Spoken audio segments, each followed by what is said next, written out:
Kalau one day aku bisa punya beauty line sendiri, makeup produk sendiri tuh kayaknya keren ya. Sampai akhirnya diajakin kerja sama, ayo mau nggak bikin produk ini. Dan terus kita punya visi misi yang sama. Karena aku selama ini selalu mikirnya, aku nggak mau ngeluarin produk yang ujung-ujungnya fans aku nggak bisa beli gitu.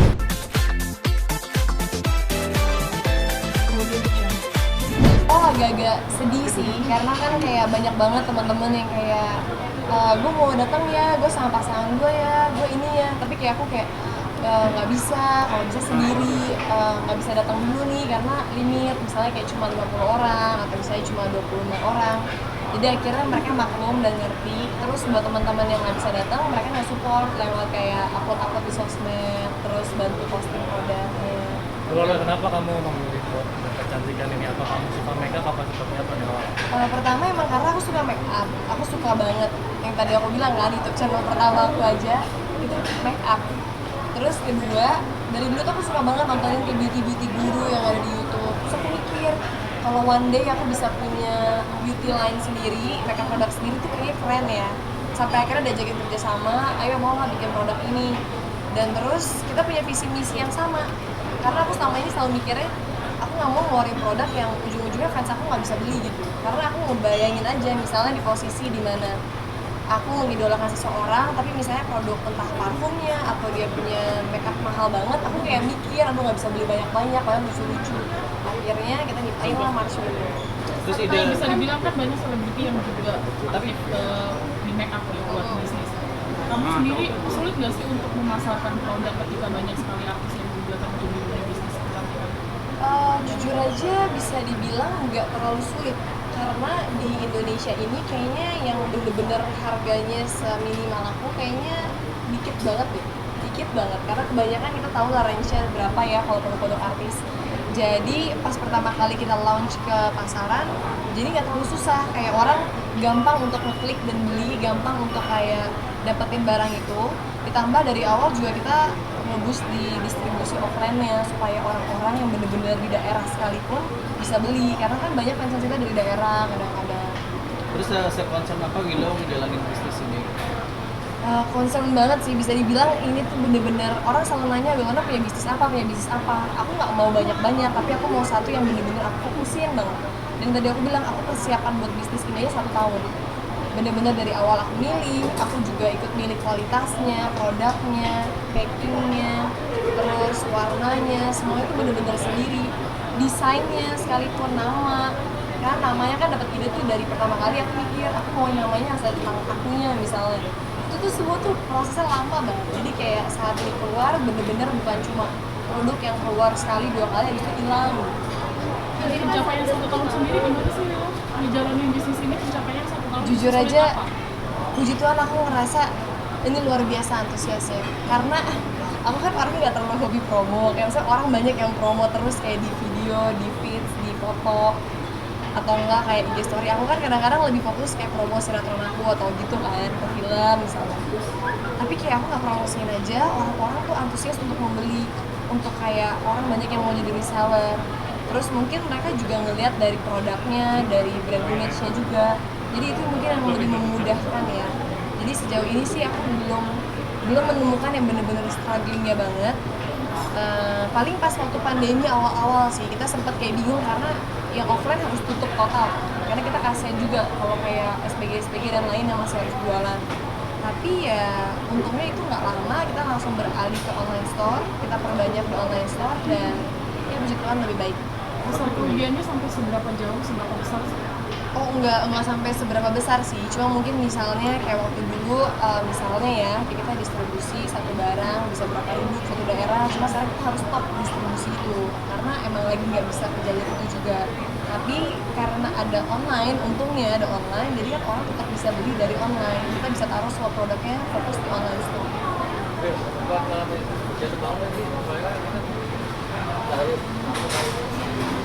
Jujur kalau jatuh bangun sih enggak juga ya, karena dari awal tadi aku bilang kita persiapinnya dengan matang, jadi saat bener-bener keluar dia tuh terus tumbuh dan berkembang kayak anak kecil tuh, dia pelan-pelan dari merangkak pelan-pelan bisa jalan, emang nggak langsung yang gede banget, tapi ya kita juga sadar diri lah, banyak banget brand make up kan sekarang, tapi setidaknya dia bertumbuh terus. Untuk offline-nya ada berapa banyak toko ya? Apa? Untuk offline, toko offline. Kalau offline sih kita sebar ke sebanyak mungkin sih, karena bukan toko marshmallow, kita lebih kayak masuk ke toko-toko yang maksudnya di daerah-daerah kan biasa ada toko jualan make up, ada toko yang buat tadi bisa jual serba apa aja ada, kita masukin ke sana semua. Tapi Lu itu ada kamu berbisnis pilih ini atau salah satu. itu kamu pilih nggak ada kamu filter atau seperti apa? Apa semua Oh orang iya, bisa iya. kayak dia?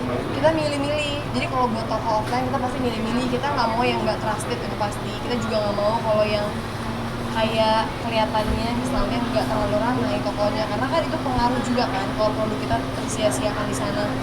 Terus juga kayak reseller juga kita pilih-pilih. Kita harus lihat reseller tuh yang terpercaya, yang pastinya tidak membawa dampak buruk buat brand kita. Gimana ini salah satu investasi kamu untuk masa depan kamu juga nggak sih? Bisa dibilang gitu, karena kan maksudnya aku nggak mungkin selamanya main sinetron terus kan, dan nggak mungkin selamanya selalu jadi peran utama dan lain-lain. Kita kan apa adanya aja ya, jadi kita harus sudah mulai berinvestasi dari sekarang. Tapi investasi itu kan juga nggak bisa asal-asalan, jadi kita nggak bisa sembarang buang-buang kita buat ini buat itu, tapi kalau nggak ada hasil bakal. Kenapa kamu memilih investasi bisnis? Karena investasi, maksudnya kalau investasi yang lain mungkin aku ada kayak maksudnya yang benda-benda mati, cuma kalau bisnis ini kan suatu income yang akan pasti selalu ada gitu, itu yang kita butuhkan aktif kita.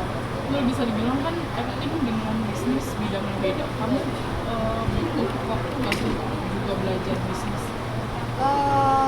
Jujur untungnya aku ketemu partner yang maksudnya juga baik, mereka mensupport aku, jadi mereka banyak ngajarin juga sih.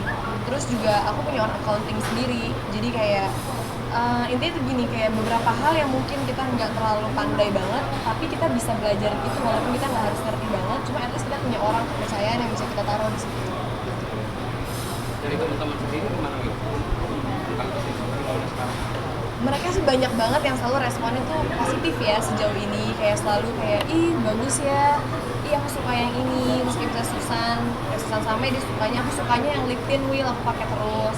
Ada lagi misalnya Tante udah tahu sukanya lip balmnya, jadi kayak sejauh ini dari aku kasih ke teman-teman sih belum pernah ada yang dikomplain, dan mereka selalu kayak boleh nggak mau order lagi dong 5 box kayak gitu. Terus aku kadang-kadang kayak misalnya Feli tiba-tiba baby aku minta 5 box dong, aku mau beli, sampai udah nggak usah beli, aku kirimin aja. Jadi dia stok lip balmnya buat dia syuting gitu. Tapi menurut kamu apa sih yang buat orang-orang itu kayak suka banget? Ya. Jujur aja kalau bagi aku bisnis itu persaingan selama itu sehat dan sportif hal yang wajar. Dan juga di luar dari pekerjaan, di luar dari bisnis itu, kita kan semua temenan. Jadi aku nggak pernah menutup kemungkinan misalnya temen aku tiba-tiba punya brand makeup, dia bilang bantu promosi itu aku nggak masalah, sama sekali nggak masalah. Atau nggak misalnya dia punya produk kecantikan yang lain, aku pun juga nggak masalah untuk promosiin, karena bagi aku itu kita saling support. Masalah yang dibeli sama masyarakat nanti gimana dan seperti apa, ya itu kan udah bukan di tangan kita. Jadi sejauh ini sehat-sehat aja, jadi kayak semua baik-baik aja gitu. Jadi selain bisnis kecantikan sendiri, ada nggak sih mungkin menjadi target kamu untuk berbisnis apa untuk masa depan sendiri? Apa ya, jujur itu masih aku pikirkan sih. Banyak sih beberapa peluang-peluang yang kayak ditawarin kadang-kadang diajak sama orang, cuma kan yang kayak aku bilang tadi, aku orangnya berhati-hati banget buat menginvestasikan. Jadi untuk saat ini sih aku pengen fokus sampai marshmallow bener-bener lebih matang dan lebih besar, baru nanti aku akan coba yang lain. Tapi aku gak mau buru-buru, tapi yang pasti kayaknya bakal di luar dari makeup. Tapi makeup ini memang untuk daily use ya, penggunaan sehari-hari. Dan Iya, ini daily use. Marketnya di mana aja masuk?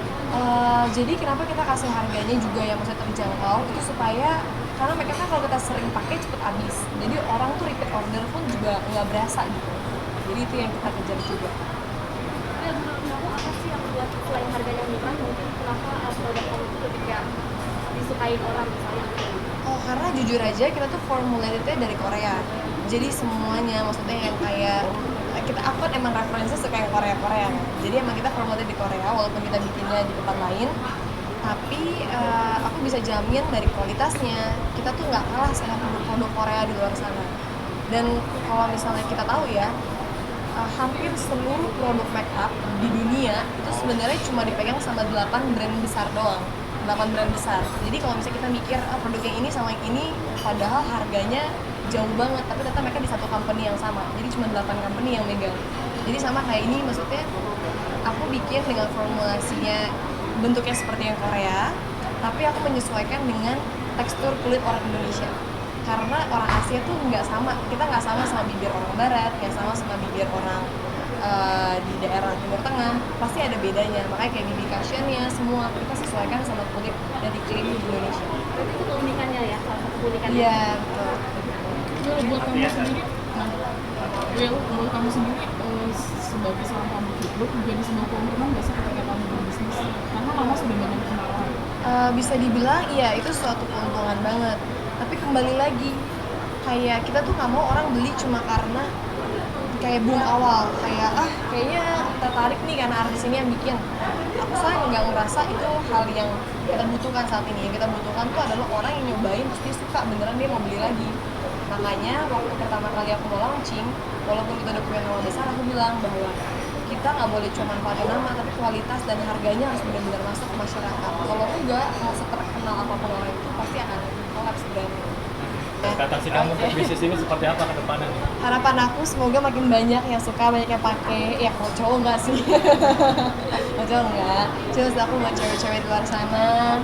Terus makin banyak yang tertarik, banyak yang kasih respon yang positif. Seandainya ada masukan atau saran, itu selalu diterima sama aku dan juga tim Marshmallow. Jadi anytime kalian bisa selalu kasih masukan yang terbaik, kita pasti akan improve terus.